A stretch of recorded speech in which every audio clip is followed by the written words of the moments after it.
In the parasha this week, Parashat Behar, at the beginning of the parasha, by the way, Hashem said, "V'daber Adonai al Moshe behar Sinai v'yele'emor daber al bnei Israel." And he says to him, "Ki tavo el haaretz." This is important as you prepare to come to the land.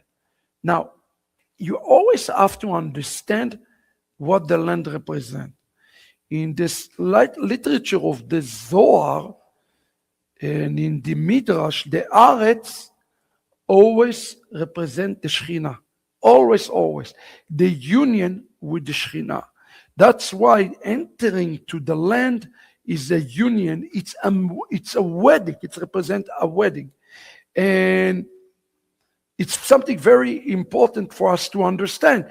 God is preparing them already for what is coming ahead of them.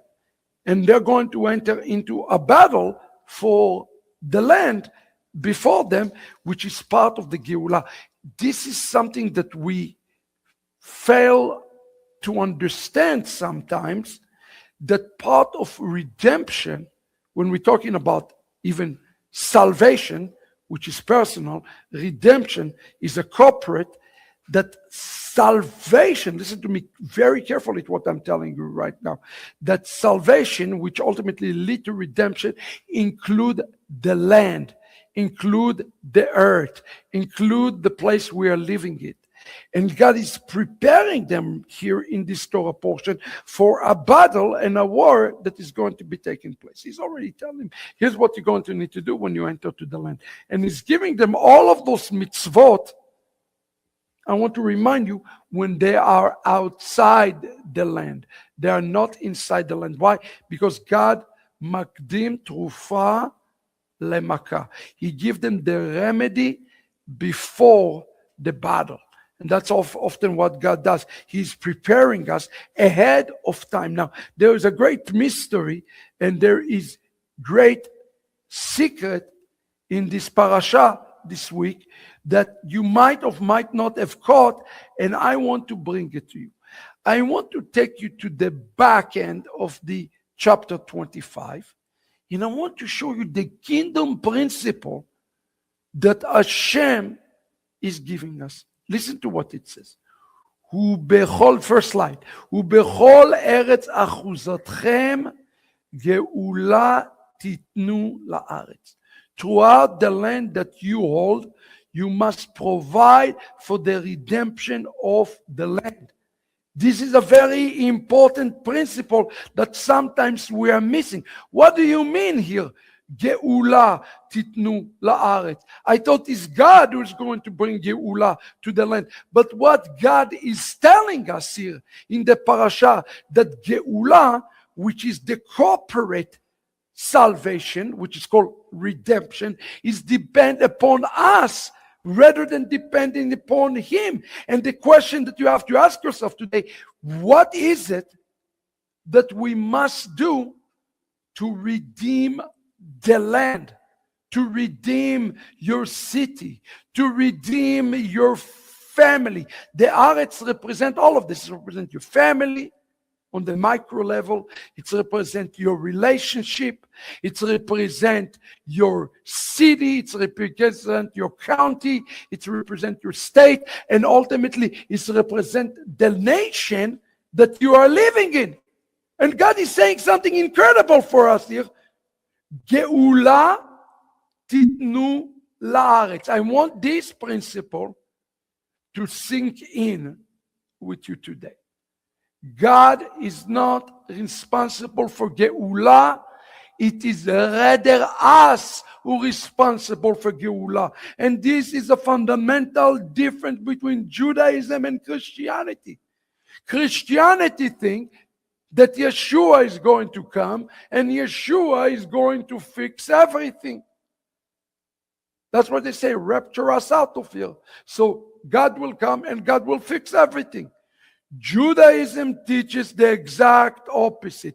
Geulah titnu la'aretz.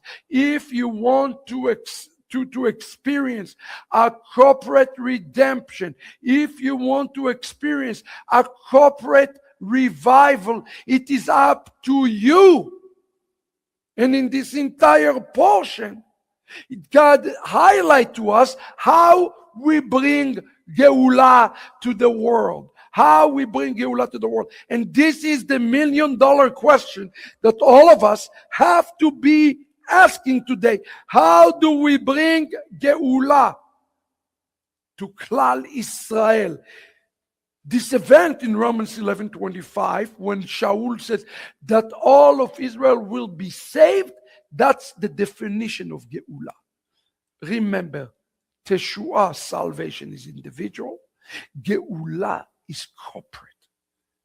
The corporate is not up to God. I know some of you today will be shaken by this. But I think the Torah is very, very clear here. That it is up to each and every one of us to bring Geulah. But if we are to bring Geulah, it means that there is a war. There is a battle for the land. Today, there is a battle for the Aretz. And what is it? The Aretz represent the place where the Shekinah want to dwell. So make yourself a note in your mind. The battle for the land is a battle for all of the nations, for all of it. Where Eretz Israel is right in the middle, the land of Israel is in the middle, the Jewish people are in the middle, but it is a battle for everything. As Noach just saying, Bayom hahu yeh Adonai echad u'shmo echad. It is for all the nations. It's for everything. This is why the global vision here of Ahavat Ami International is so important. It cannot be focused just on America. It cannot be focused on just where it's easy. It cannot be focused only where there is money. It has to be going to the four corners of the earth. And especially now, it is a battle. And here God says, Geulah titnu la'aretz. You must provide Geulah for the land. But if you look carefully in Hebrew, there is a remez here, there is a secret here, there is something that we are lacking to see in the text. Look at the next slide.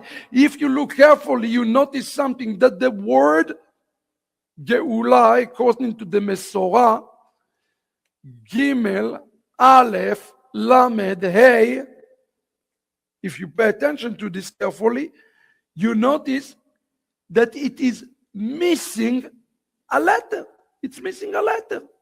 And you ask yourself, what letter does it miss? It misses, if you look carefully, it's missing the letter Vav. What does it mean that it's missing the letter Vav? This is something that I'm telling you right now from the heaven. It's something that you need to listen from Mishamayim. Every time we see the letter Vav missing, when Hashem created heaven and earth, in Genesis chapter 2, he says, Ve'ele toldot. And the word toldot have the complete Vav. Why? 2 Vavs. Because there are perfection in the world. There is no sin in the world yet. But from this point forward, the serpent came, tempted Adam and Eve. Every time we read the word toldot, the Vav is lacking. There is no more Vav. The Vav is always missing, as it is missing from the word Geulah. What does it mean that you see a word with a missing Vav? Vav is always represent the word Eliyahu, Elijah the prophet. It is a world before the coming of the Mashiach. It's a world that is not yet redeemed, that is ready to be redeemed, but is not redeemed yet. It's a world that is broken. The reason is the Vav is missing, because when the Vav is missing, it's a code for us. Brothers and sisters, it's a code for us that it's a broken world. When is it that redemption has to come to the world? In a broken world.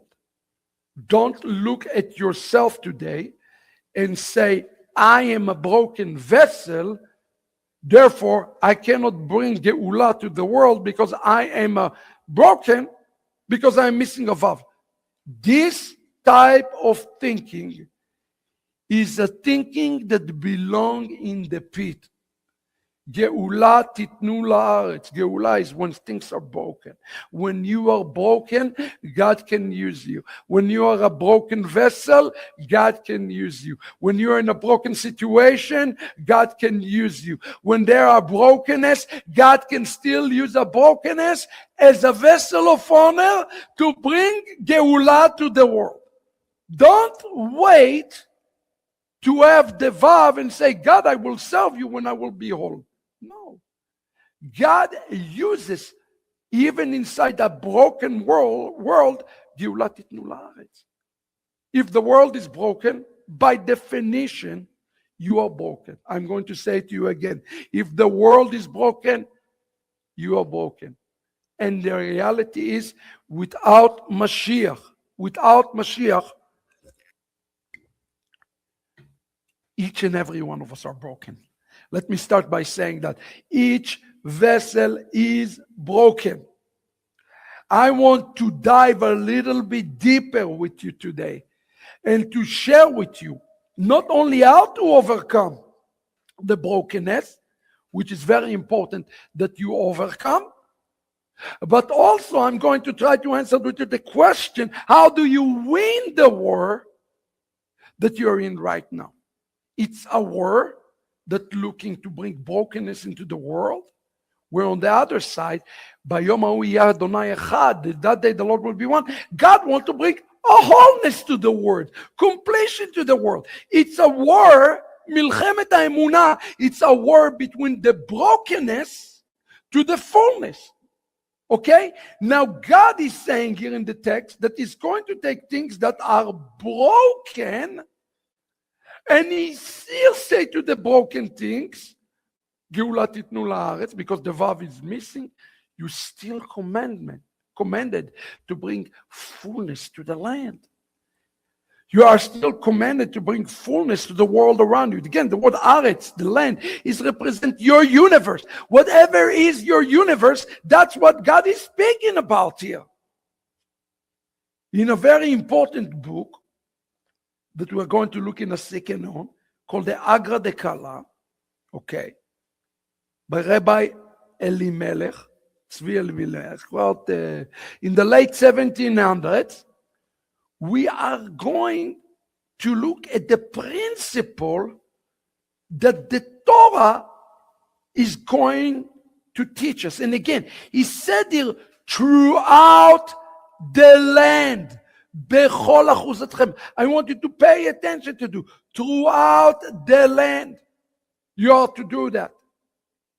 What are you to do? Listen to what the Agra de Kala is telling us today. Let's read together. It states that you are to bring Geulah.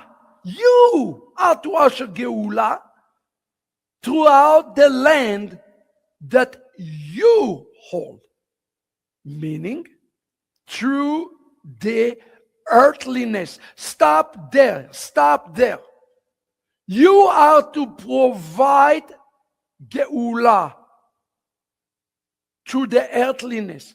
We have to understand what it means throughout the earthliness. The term Geulah titnu la'aretz. You have two opposites. Look, Geulah and Aretz. Geulah is something very spiritual. Do you agree with me? It's something on the spiritual realm. But the Aretz, or the word here that we use, the land, is something physical. You have in the same sentence two complete abstract. Geulah, something belongs to the heaven, and the land is something physical. Now listen to what it said. It says that you must use the physical in a spiritual way. I'm going to say it again. Use the things that are physical in a spiritual way. Listen to what it says, and I quote. It states throughout the land that you hold, meaning that through the earthliness, we call it in Hebrew artziut, and physicality to which you are attached and held fast. If your intent is for the sake of good, to redeem the sparks of holiness, through this you will effect the redemption for the land. For when the sparks are finished being extracted from the klipa, the ask of evil, then all the klipot will be nullified and there will be an eternal redemption. Let's stop there and understand this. This is amazing. What is being taught here today, friends, it's a principle. My goodness, this is amazing. Let's take an example. Money. Is money something that belongs on earth? Yes. Is money a bad thing? Well, it depends what you do with your money. If your money, which is something earthy, something that is physical, things that are physical, is intended and use it to redeem sparks, then it is a wonderful thing. Yes, it is an earthly thing. But it is the earthly thing that is used for heavenly purposes. What the Agra de Kala is teaching us here today, that everything physical, anything physical, can be a good thing. We cannot think about the physical things to say all physical things are bad. No, physical things can be very good if they are used to extract from the klipot kedusha. Listen to what this means. Listen to this. Go back to the slide. It says, and the meaning of this verse is this: in all matters of earthliness that you hold onto, you should intend that through this earthliness there shall be a redemption into the land. I want to change the way that you are thinking. This is not an easy passage to understand, okay? Not at all. But I do want you to understand this passage today to the heart of the Messiah. Because what he's saying to us, everything that we have, everything that we possess, every physicality, all things call out shiur. Every physical interaction you have, everything that is in this world, I'm introducing you to a new concept today. It's called shiur. And what it is, listen to me carefully. It's something that is mundane, something that is physical. Oh, I come to another Shabbat. Oh, this rabbi is going to the same old filot again. Oh, it's the same liturgy. It's the same thing every week. It's mundane. Somebody's calling me and told me that, can't you just do different prayers?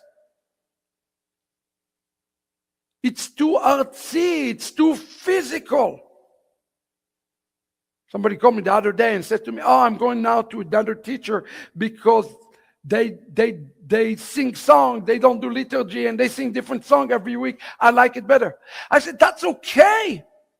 But understand something. It is not legalism. It is not legalism to use shiur, even repetitive shiur. And the examples that are giving, I'll give you some example for shiur. Eating, working, business, okay? All of those things can be used to glorify God. Not everybody can be Rabbi Shapira and start traveling around the world and being in synagogue and congregation. It's not easy to do the things that I do, but it does not mean that you cannot use the shiur that God is giving to you and to use the physical in order to bring the Geulah to the land. You can bring the Geulah to the land. The Geulah can come into your business. The Geulah can come when you're dining in. The Geulah can come when you walk along the way. Of course it can. As long, and here's the catch, and that's the point. Geulah is spirit, the land is physical. The physical and the spiritual have to marry.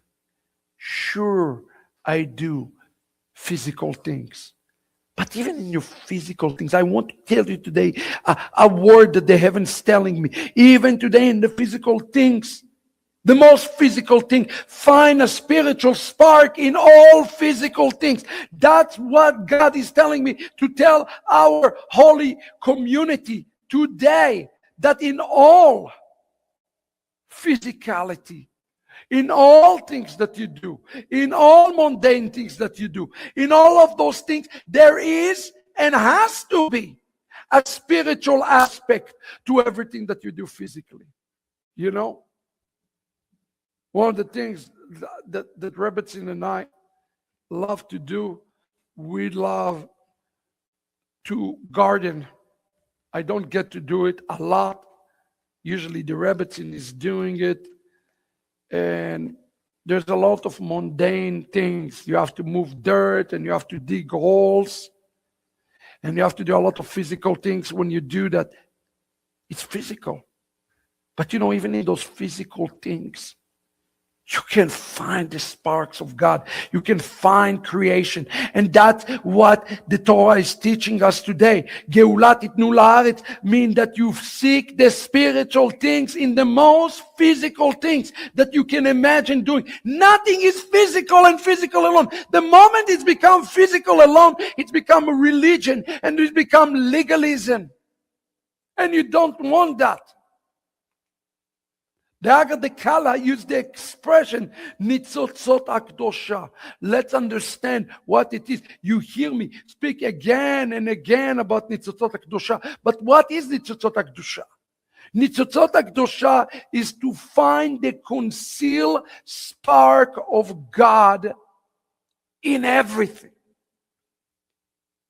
And as Yeshua touched the man's eyes and told him, go wash up in Brechat HaShiloach. My prayer for all of us today is that in everything that you do, you will not lose the end goal. And the end goal is Geulah, Everything that you do in the most physical and the most mundane thing should usher, should bring, and you should see and experience Geulah in all of those things.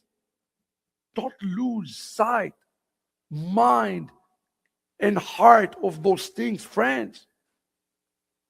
Brothers and sisters, there is a word here for us that is so impactful, that is speaking to me about the spark of holiness. And this idea of Nitzitza Akdosha is the idea that the divine spark is found within any physicality, right? That's why the Torah connected the land to Geulah in everything there is, okay? But there is a spiritual shell that conceals the divine light. And the message here that is given to us in Naga de Kala is so important, okay? The messages go like that we must engage in physical world. So what does that mean? Yes, you do need to engage in physical things. It's a mistake to think one does not need to engage in a physical thing. Sure you do. You cannot just sit all day and just study Torah all day. That's the problem with the Haredim in Israel. All what they want to do is to engage in the spiritual realm.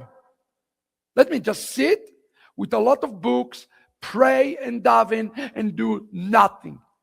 Friends, this is against the word of our rabbi. It's against the word of our Yeshua. When the disciples saw Yeshua coming down of heaven, says, and they ask him, Lord, have you come to restore the kingdom? Have you come to restore the kingdom to Zion, to Israel? He said, no, you will restore it. What is Yeshua's message to us? He said to them, you cannot just be so spiritual and to think you don't have to do anything. We cannot talk about Yeshua coming without doing something about this. What do you think we do here in Ahavat Ami? We go and we labor. I think some people think when I go to China or go to Korea, it's a vacation. It's never a vacation. And as a matter of fact, when I come back from the mission trips, I always are coming back with such a low energy. Ask the Rebbetzin. She have to put me like a corpse for a few days. And I cannot move because I am so physically drained. We cannot be completely spiritual, but we cannot also be completely physical. When the two Malachim saw the disciples, they said to them, men of Galilee, why are you looking and staring into the heaven? In essence, they said to them, why are you so spiritual? Why are you not going to go and become the witnesses of the Mashiach in Jerusalem, in Judea and Judea and Samaria, and in the end of the world? You have to have both. And too many times, people who start their messianic walk, all what they want to focus is on the spiritual. Wow, I bought the entire volume of Midrash and Chuma. Wow, I bought Rashi. Wow, I'm so smart. It's great. It is great to acquire knowledge. That's the Geulah. But the second part, Titnu la'aretz, who are you providing it to? The Torah is asking the question, who are you giving it to? Who are you providing it to? Is the question that the Holy Torah is asking us.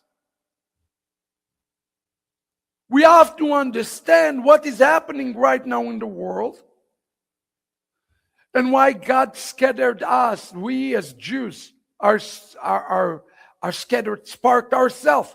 And you say, what do you mean we're scattered, sparked? Well, there are Jews scattered all over the world, even today. And part of what is happening right now in the world and the calamity that the Jewish people are going through is a scattering action. And it is a scattering action, listen to me carefully, with a purpose. With a purpose. Listen to what the Agga de Kala is telling us, and I continue. And it says, the Holy One, blessed be his name, did not exile Israel among the nations, except so that the converts would be added to them. This refers to the gathering of the holy sparks. However, consider this. Had they not seen, and those they have not exiled, how would they have gathered these sparks? Is that sound to anybody like something that Rav Shaul is saying? What the Agra de Kala is saying is confirming the word of Rav Shaul in confirming Romans 11. Romans 11 saying that blindness will come in part to Israel so that the nations will be gathered as the sparks. What the Agra de Kala is saying is this, that Israel has been scattered today in order to go and to redeem the holy sparks. To redeem the holy spark. What is that? Geulah titnu la'aretz. If there are no Jews in Africa, if there are no Jews in Australia, if there are no Jews in Europe, if there are no Jews in North and South America, let me ask you a question. How will the nations will be redeemed? I know it's a shocking thing to you to understand, but a place that have no Jewish people is a place that cannot experience redemption. I say it again. A place that there are no Jews is a place that is so dark and is a place that cannot experience redemption. The Jewish people are still here in the United States of America. You better thank God that the Jews are here. You better protect the Jewish people that are there. Because if there are no Jewish people in the land, it means that there is no chance Geulah, because Geulah is Torah. Torah is Emet. And without those things, there is no Geulah and there is no Mashiach. The Jewish people have experienced scattering in order for the Gentiles to come in. Friends, that's Romans 11. But when I read it and I translated it to you, I was absolutely speechless. This is the purpose. And right now, what is happening? There is an action of Jews returning to the land. But before they're returning to the land, they're going to bring many with them to the land. The land is representing a union with the Shekinah. Okay? I want you to understand this. That the verse, literally, in the Pshat, is speaking about a land that has been sold, that now have to be redeemable. Let me tell you something. If you live in Europe and you're watching me now, your land has been sold to Islam, to a radical Islam. It's been sold already. Right now. Did you hear this morning? Kamala Harris? Did you hear what she said? I'm telling you, it's like a word of witchcraft. It's like I'm listening to witch. What she's saying. She is putting the seed of hatred and anti-Semitism in the heart of Americans now. Not enough that they hate Jews already. I'm telling you, it's causing Jewish people to leave right now. And they will leave. And there is an opportunity for a minimal amount of time for you in the United States of America to redeem your land. But you have to fight for this land. You have to fight for those things before it is too late. And here in the text, it's is used the word bechol. And remember, it is leading us to the Jubilee. Chamishim. What you inside the word Chamishim? Chamesh. What is Chamishim? Flip the word. Meshichim. Messianic. Who is a messianic? What is the definition of messianic? Can somebody tell me what is the definition of messianic? A messianic is somebody who redeemed the land. I'm going to tell you again. You know who is a messianic? A messianic is somebody who is actively in the action of redeeming the land through physical work. The physical becomes spiritual and the spiritual becomes physical. And they are ongoingly in the redemption of the sparks and the redemption of the land.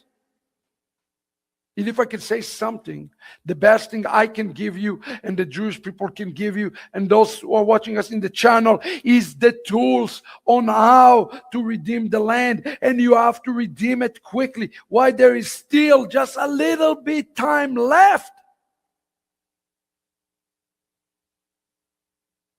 Because at the end of it, there's something that is going to happen. And you need to know what is going to happen. When he said, you must redeem the land. Do you think, do you believe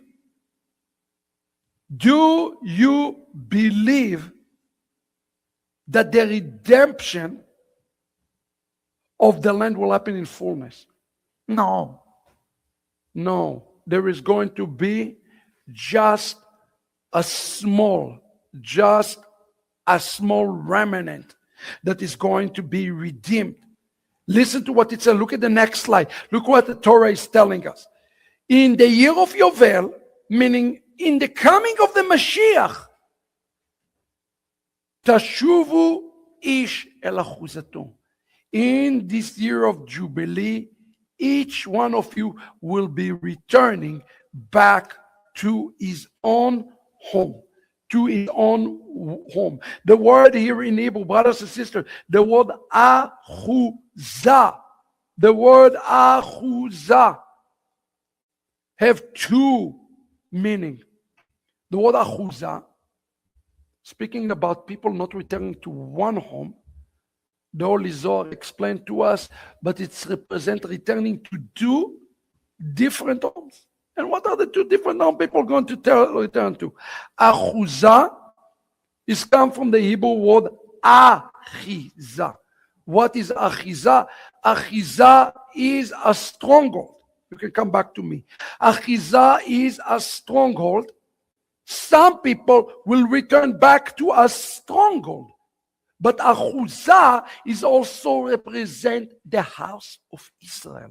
Look at the Torah. Look what the Torah is telling us here.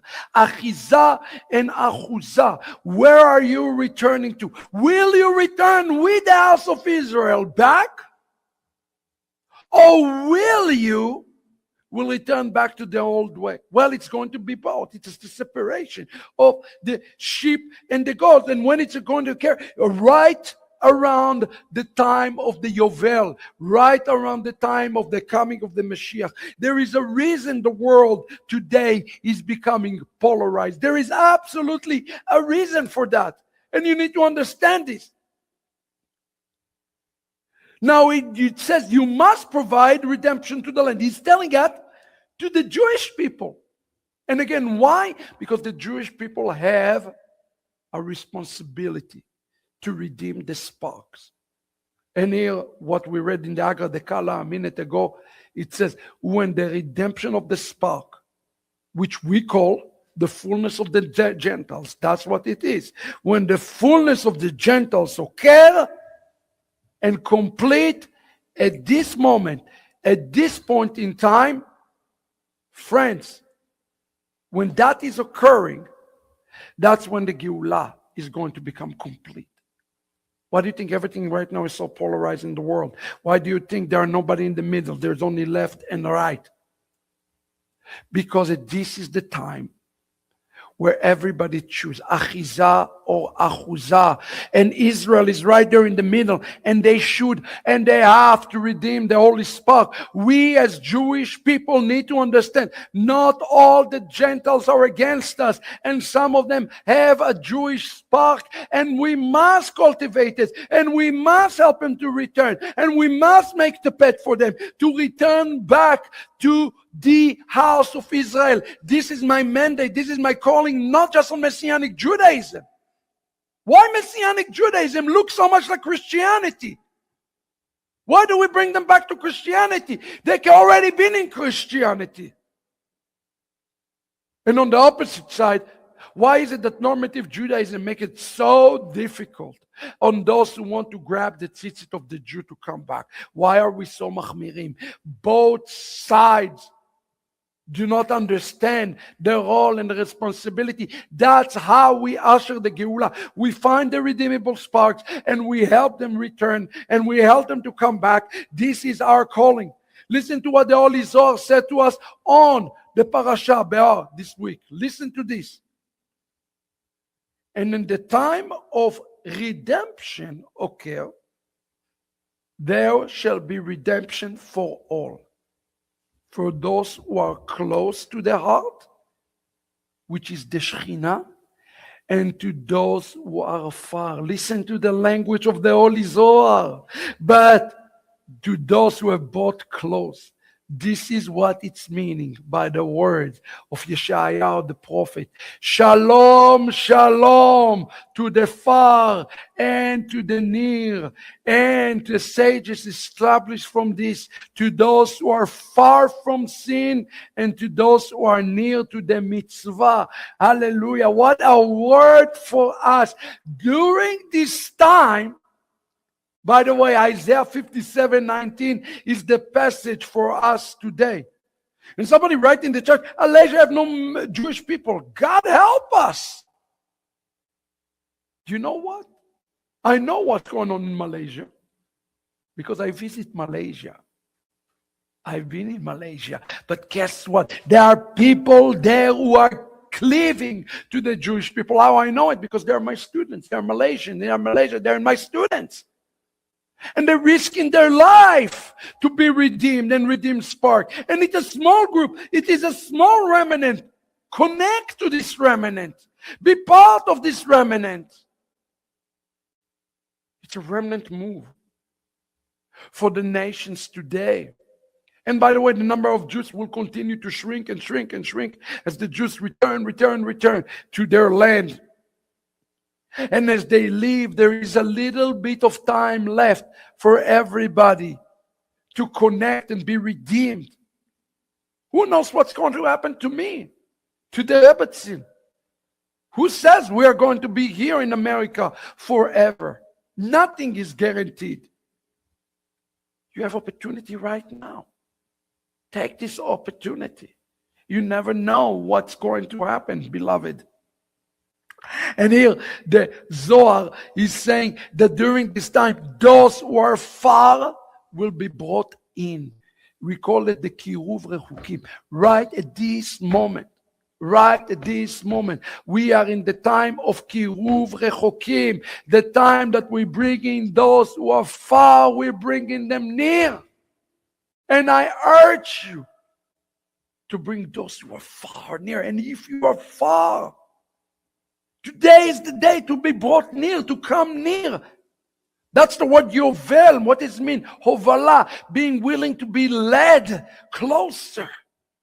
Don't stand from afar.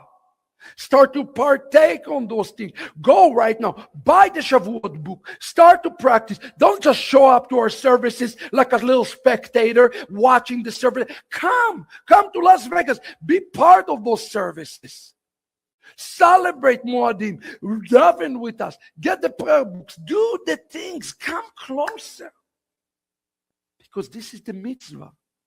Take something that is very far from the ground and to bring it very, very near in the last days. And this is the commission of us, of the Jewish people in this last day. It's used this expression in the time of visitation. That's the word in Aramaic, porkaneh. Like the purkan. Those who are close to the heart, those who are close to the Shekinah. Those who are far and near. You see this language in Ephesians chapter 2, but this is the language of the Kabbalah. It's the language of the Zohar. Shaul is using here the language of the Zohar. And it continues. Listen to what it says. It says, next slide. It says, at that time, there is a commandment to blow the shofar as a trua blast on the Jubilee. This is what it's written. When a banner is raised to the mountains, you shall see, and when a shofar blown, you shall hear. Just as through the blowing of the shofar in the Jubilee, all servants go out to freedom, so too in the final redemption. Listen to that.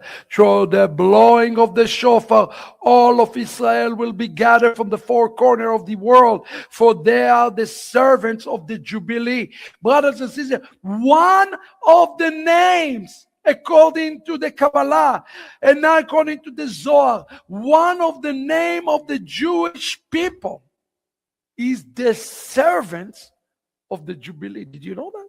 Did you know that the name of the Jewish people, according to the Midrash here, is the servants of the Jubilee? What does that mean, to be the servant of the Jubilee? It means that we work toward the 50th. We work toward the coming of the Mashiach.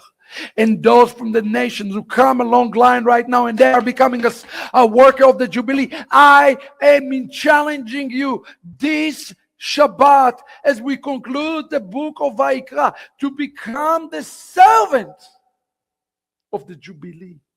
Become servant for the Jubilee today. What does it mean, the servant of the Jubilee? It's a mystical term, which literally means the slave of the 50th gate. Which, by the way, the 50th gate, 50, it's the 50th gate of the Binah, Look at the Sodot here, look at the secret. The Binah is the word Ben of Yah, the servant of the Binah, the servant of the Son of God. I have a challenge and a call for those of you today who are far or those who brought here. Are you willing to be a servant of the Son of God? You and I are called today to become servants of the Son of God. And the way we become servants of the Son of God, we take things that are very, very physical and we make them very, very, very spiritual. And we take everything physical, starting with our money, starting with our physical possessions, starting with the things that we own, and we make them now spiritual. I'm telling you something. Blessed is the man who takes things that are physical and transform them to the spiritual realm. Those people who have the name, the servant of the Jubilee, which is the same as saying the servant of Binah, the son of Yah, those who are reach level 50, which is the level of Meshichim, they will be called the masters of Torah. Look at what it says. The Zohar continue, ve'omer lanu, for among the masters of Torah, listen to this wisdom, for among the master of the Torah, there are those who are serving on the condition of receiving a reward. And there are those who are called the servants of the king and the queen. But regarding the children of the Holy King, it is written in Exodus chapter 19, and I bore you on eagle wings and brought you to me. For they, the children, are the wings of the living creature, the chayot of the chariot. Do you understand what the Torah is telling us here? Exodus 19:4, where God promised that He will carry us on eagle wing, is a picture. I'm going to tell you something right now, earth-shattering and shocking, that will blow your mind. In mystical rabbinic literature, we have this thing that called the chayot. And a matter of fact, during Noach chanting today, he's singing about the chayot of the Merkava. Who are the chayot of the chariot? Those are the angels. Listen to me carefully. Listen to me carefully. Those are the angels on the highest realm. They are the top of the top of the angels. The angels have ranking. They call the chayot of the Merkava. So when the Torah was saying, he said, I will carry you on eagle's wing. What the Zohar explained you, and this is a picture of the reward of those who prepare for the coming of the king. You know what? You and I, if we will take the spiritual things and we take the physical thing and we blend them together, we will ride angels. We will ride them. We will ride them. And that's what the Zohar is telling us here today. We can be the riders of the chayot of the chariot. Those are living creatures. Those are the highest angelic things. And you can read it back in Ezekiel vision. He's talking about, okay? The children of the wings are the children of the Jubilee.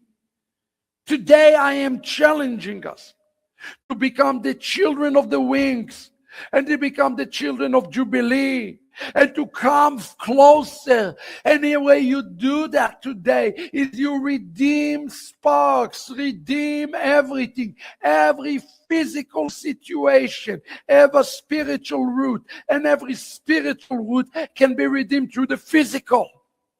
Don't be so spiritual, but don't be so physical. Be a little bit of both. You know, next week we'll be in the book of Bamidbar. Book of Bamidbar is such a holy book. It's a book that is full of miracles. God will do the miracle before the Mashiach comes. You will walk in signs. You will walk in wonders. You will walk in miracles. You will walk in the supernatural. If your desire is to take things physical and turn them into spiritual. You see, but if you do it for any other reason, those signs, miracles mean absolutely nothing. My challenge to all of you, not just in your money, but in everything you own. Take the physical. Turn to the sons and daughter of the Jubilee, sons and daughter of the wing. Turn to those things. Turn to those things. And you will be a chariot rider in the coming of the Mashiach. May Hashem today speak to you, minister to you through this message. God bless you. And may this word resonate with you.